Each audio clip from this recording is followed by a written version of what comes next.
Today I'm going to show you how to make the shelving for a basement. It's nothing pretty. The idea is to get things off the floor of the basement and make room for storage, make it cleaner. And it goes together quite quick if you use nails, and I have a framing gun that I use to purchase. I use this to purchase it because I got all of my wood from construction waste, really. Even the shelving material. That's 3/4 inch particle board, so it's pretty heavy duty. And using nails to make it a faster assembly. And I could have used screws. Screws would have taken probably 2 or 3 times longer, but they would have made a stronger overall shelf. So that's what I chose to do. So let's get started. So with some select dumpster diving in the construction bin, I came up with a total of 6 2x4s up here, and cut to length about 75 inches are 6 supports. And then to help build the shelves out of the 8-foot 2x4s, I have a bunch of 24-inch cut pieces of 2x4, and I do 4 per shelf. And I'll lay these out and show you how I put them together. All right, so I have them laid out, and I just do 32 inches in from this side, marked it there, 32 inches in from that side, marked it there, on each of the 2x4x8s. So next I get to use my fun toy, my framing gun. And what's great about this is I figured about I'm doing 2 shelves, and each one's probably at least would be worth about $300, if not more. And I think my gun was $200.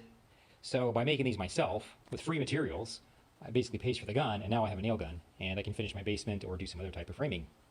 So I'm excited about that. And a lot of people think investing in the stock market is a great way to make money. And there's quite a bit of work, I think, in research in that, or throw it into an index fund. But I like this kind of stuff. I mean, I'm making money here. This is great. Always make sure you add oil, a couple drops every day, at least once a day, or I think it's every hour, or a couple hours of use. It's in the instructions.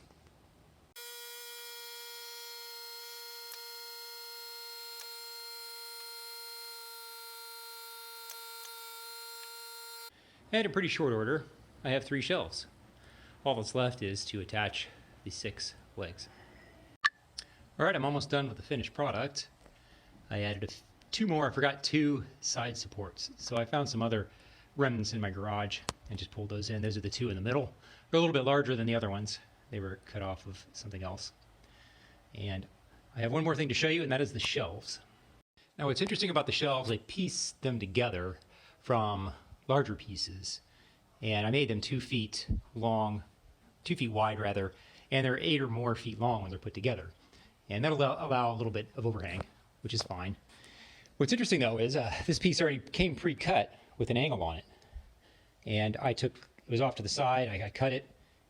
So I'd get a total of 4 feet, 2 feet on each side. What I'll do is this one will get flipped and match. So it happens to be a 45 at the same angle, so they'll match up perfect. I've already done that once, and it works fine. So that's just an idea of a hack to get you by a sticky situation. And it's not an integrity problem or a problem with the shelves holding extra weight or anything like that. So it's a great hack, and it worked. So here is the finished product. I have the shelves installed. Up above you can see the one with the angular cut, so you can put plenty of force on that. I put 2 nails at each location, and it's nice and sturdy. So some other options would be, if you used screws, of course it would be even stronger. But I was doing a trade-off between getting it done quickly versus drilling a lot of holes and using screws. So I can always add screws if I need to, if it seems like I need to add more weight to it. But my biggest goal here really is just getting things off the floor in the basement more than it was about having super heavy storage. So this is it.